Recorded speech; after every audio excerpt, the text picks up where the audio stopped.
My name is Duncan Iveson. I'm Dean of the Faculty of Arts and Social Sciences here at the University of Sydney, and it's a pleasure to welcome you to the Great Hall, which is a wonderful venue for this very special event tonight. In a minute, I'm going to introduce the Vice-Chancellor, but before I do, can I just ask you to turn off your mobile phones, or at least turn them down. You're in a literary zone for the next hour or so, a very comfortable one, as you can see. And I'm sure all would appreciate it. It's been a wonderful day having the Mann International Prize here at the University of Sydney. It's already generating an enormous amount of attention in the media and in the public more generally.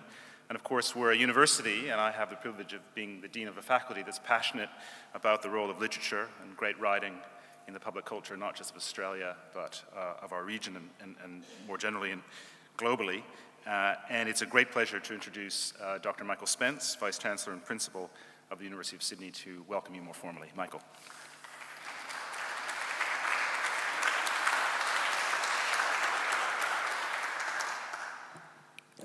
Thanks, Duncan.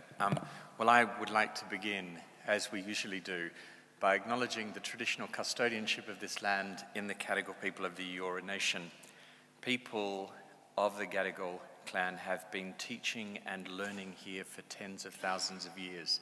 They've been telling stories and retelling stories on this very spot.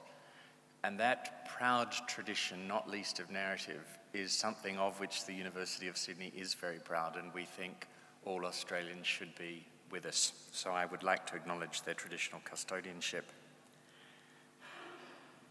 Well, it's been a great privilege to have here the Man Booker International Prize Committee over the last couple of days. The prize and the goals of the university just fit very neatly. This is a prize that celebrates excellence, and so much of what we do about it at the university is about reaching for excellence in both teaching and research. But it's also a prize that recognizes that excellence comes in many different guises, in many different cultural forms. That sometimes to understand one another, not just across cultures, we need a certain kind of translation. We need to listen carefully as well as talk. And those values about valuing excellence wherever it is to be found, about listening carefully to the others, they're at the heart of the work of a university. And so because of that fit between the mission of this prize, and because the judges and administrators of the Man Booker International Prize have been such delightful company, it has been a great treat to have them at the university. And I welcome you to this event. I have to say, I had the treat of having the judges to dinner last night and getting to pick their brains about what makes for great, they wouldn't say the best, literature, and they had a lot of very interesting things to say. So I know this afternoon's discussion will be a treat for us all.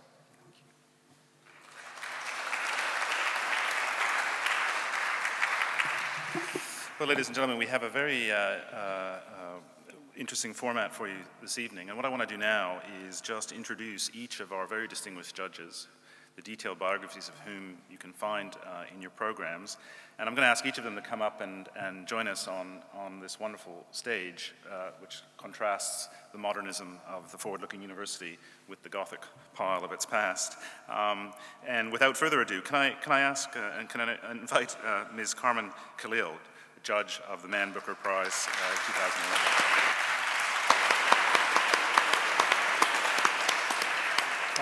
I should say, watch the steps. Mr. Justin Cartwright, judge in the Man Booker International Prize. Mr. Rick Gikowski, who's the chair of judges for the Man Booker International Prize.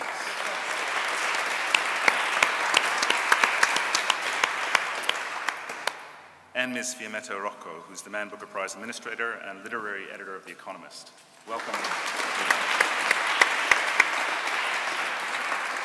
So this is a fantastic panel, and I'm sure it's going to be an extraordinary discussion. And to control it and corral it and drive it it's a pleasure for me to introduce my colleague, Associate Professor Will Christie, who's chair of the Department of English, and he'll chair the discussion tonight. Will, over to you.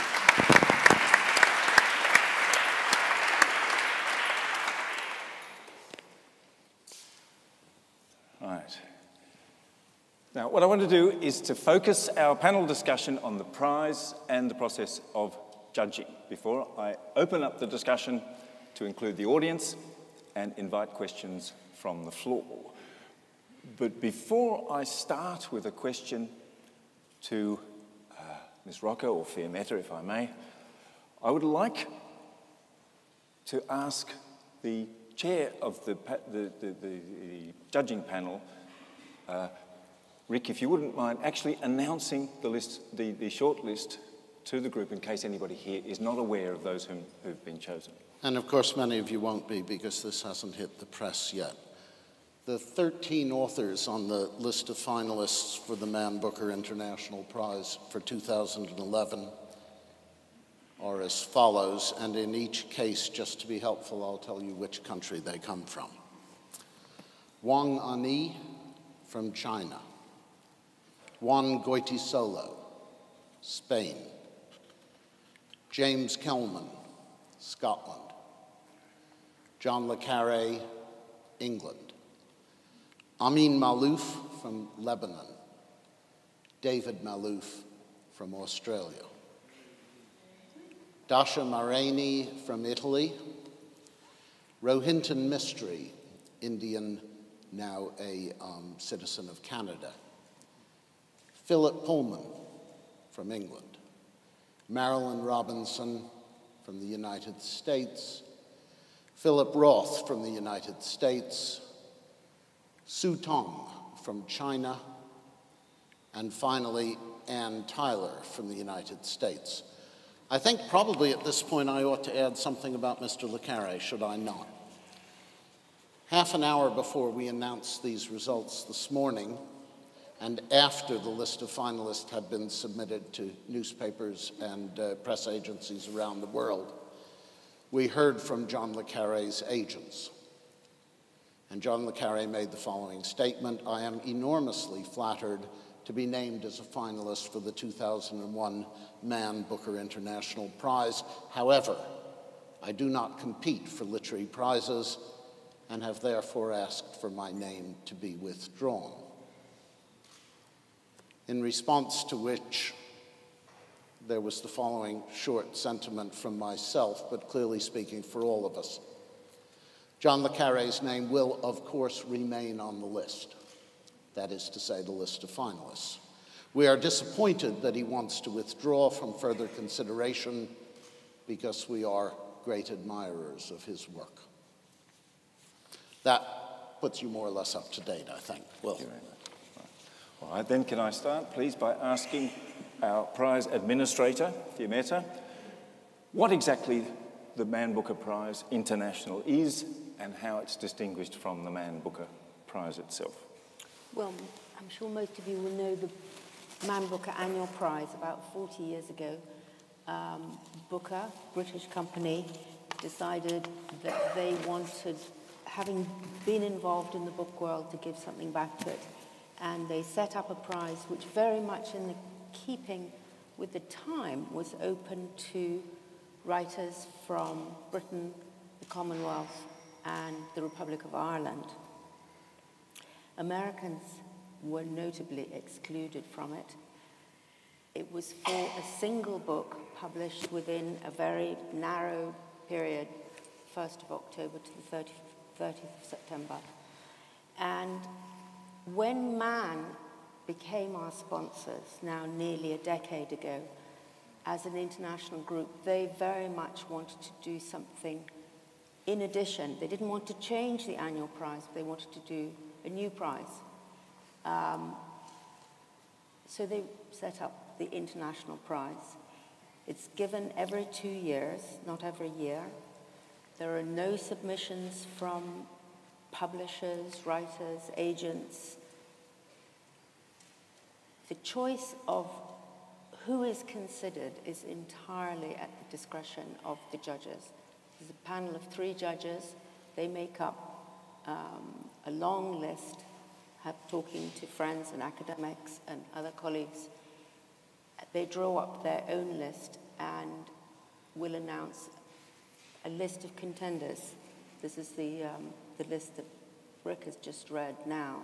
And what they're looking for is not a single book, but an achievement in fiction. It's not an old man's prize. It's not a lifetime achievement award.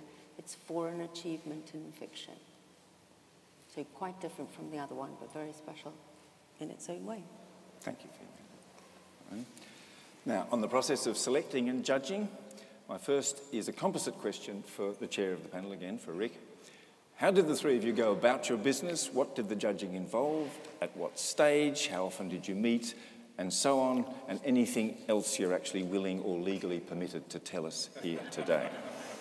I'm prepared to talk at length about this. In fact, you could talk so long that nobody'd get another word in. We started about 16 months ago. There are, of course, no submissions. The question then is, who do you read? But the question that's always asked of Booker Prize judges, of annual judges, how many books do you read, doesn't apply here.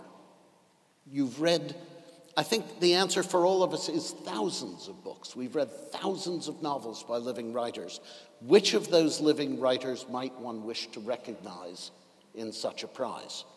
Well, we're lucky. Fiametta keeps a very good archive of writers who've been considered before. We then put together our own individual choices, tossed those into the pot. We then got on the telephone and rang an extraordinary number of editors, writers, publishers, academics, etc. And I think by the end of this, we probably had, what, 200, 250 names that were considered? And you're looking for writers who write in English or whose work is translated into English, for which there is a body of work. I mean, it is a prize for writing in English, but the translation part of it is very important. That's absolutely right. I remember saying at the first meeting, look, these are rough and ready criteria. But my initial instinct is to say, first of all, we're looking for great writers. And second of all, it would be lovely to believe that in the corpus of a great writer's work, there was something you might regard as a masterpiece. Now, these criteria are very uneasy, and I'm certain that we negotiated them in various ways along the way. And we then read and read and read, animated by that greatest possible emotion, which is fear. Fear that we would overlook somebody who was worthy, fear that we wouldn't give adequate attention.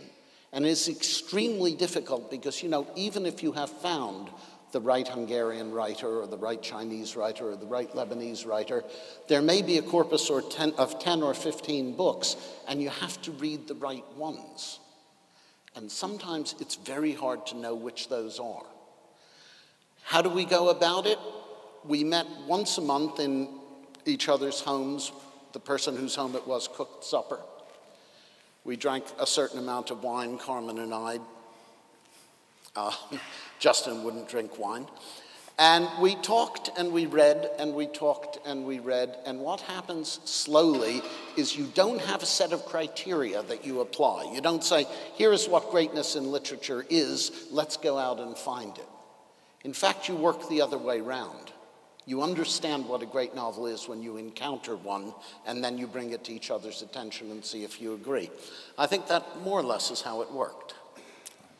Thanks, Reed.